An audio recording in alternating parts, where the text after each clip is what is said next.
नमस्कार दोस्तों, स्वागत है आपका कहानी वाली दुनिया में। आज हम लेकर आए हैं एक बेहद भावनात्मक कहानी, आखिरी खत।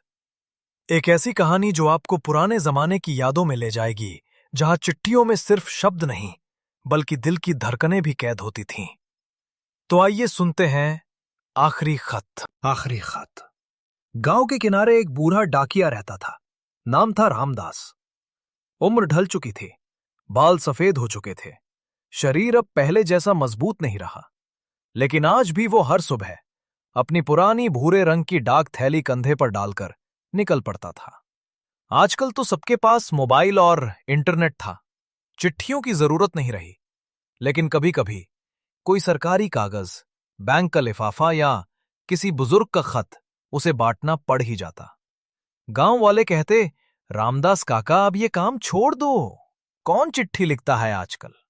पर रामदास मुस्कुराकर कह देता, बेटा, खतों में जो एहसास होते हैं वो मोबाइल में कहाँ मिलते हैं। पुराना लिफाफा। एक दिन डाकघर में पुराने रजिस्टर और कागज साफ किए जा रहे थे। वहीं से एक पीला पड़ा हुआ धूल धूसरित लिफाफा उसके हाथ लगा। उस पर लिखा था, सावित्री देवी, गुलाबपुर गांव। रामदास के दिल की धड़कन तेज हो गई। ये वही नाम था, वही औरत जिसे वो कभी दिल से चाहता था, लेकिन हालात और मजबूरी के कारण उससे शादी न कर पाया। उस लिफाफे पर तारीख थी 40 साल पुरानी। रामदास ने कांपते हाथों से लिफाफा अपनी थैली में रख लिया और अगले दिन गुलाबपुर जाने का निश्चय किया। गुलाबपुर की यादें। गुलाबपुर गांव रामदास के लिए अनजान नहीं था। यही वो जगह थी जहां उसने अपनी जवानी के सुनहरे दिन सावित्री के साथ बिताए थे। खेतों के किनारे हंसते खेलते पल, मेले में झूले झूलना और गुपचुप बातें करना, सब यादें एक एक करके आंखों के सामने ताजा हो गईं। लेकिन जिंदगी ने करवट बदली। सावित्री का बेटा। अगले दिन सुबह रामदास गुलाबपुर पहुंचा। सावित्री का घर अब पुराना और जर्जर हो चुका था। दरवाजे पर लगभग 35-40 साल का एक आदमी काम कर रहा था। रामदास ने पूछा, बेटा, ये घर सावित्री देवी का है ना? वो आदमी थोड़ी देर चुप रहा, फिर बोला, जी हां, आप कौन?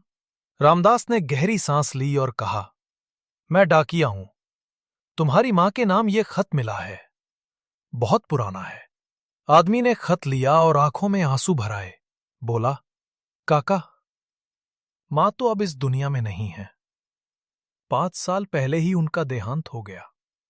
लेकिन आप अंदर आइए। चिट्ठी का सच। घर के अंदर दीवार पर सावित्री की एक पुरानी तस्वीर लगी थी। उस तस्वीर को देखते ही रामदास की आंखें भर आईं। लड़के ने लिफाफा खोला और पढ़ना शुरू किया। मेरी प्यारी सावित्री, शादी के बाद से मैं अपने जज्बात खुलकर नहीं कह पाया, लेकिन सच तो यह है कि तुम मेरी सबसे बड़ी दौलत हो। तुम्हारी हंसी मेरे लिए सबसे कीमती मोती है। चाहे जिंदगी कितनी भी मुश्किलें दे, तुम मेरा सहारा हो। मैं हमेशा तुमसे प्यार करता रहूंगा। खत में आगे लिखा था, अगर कभी ये खत तुम्हारे पास पहुंचे तो याद रखना, मैं हमेशा तुम्हारा ही रहूंगा। ये पढ़ते पढ़ते सावित्री का बेटा रो पड़ा। बोला, काका, ये तो पिताजी की लिखावट है। उन्होंने मां से बहुत प्यार किया था, पर कभी खुलकर जाहिर नहीं कर पाए। शायद ये खत डाकघर में दबा रह गया था। अधूरी मोहब्बत। रामदास का दिल भारी हो गया। आंखों से आंसू टपकने लगे। उसने सावित्री की तस्वीर की ओर देखा और बुदबुदाया, सावित्री, तुम्हें शायद कभी पता ना चला, लेकिन मैंने भी तुम्हें हमेशा चाहा। मेरे लिए मोहब्बत आज भी वैसी ही है जैसे 40 साल पहले थी। उसने सावित्री की तस्वीर के पास वो खत रख दिया और हाथ जोड़कर प्रणाम किया। अंत। रामदास घर से बाहर निकला तो सूरज ढलने लगा था। आसमान में हल्की हल्की लालिमा थी। उसके कदम धीमे थे, लेकिन दिल को एक अजीब सा सुकून था। जिंदगी भर जिस मोहब्बत को उसने छुपाया, आज वो खत उसके जज्बातों का गवाह बन गया। ये थी हमारी आज की कहानी, आखिरी खत।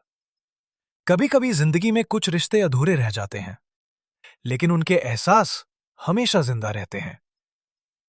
उम्मीद है ये कहानी आपके दिल को छू गई होगी।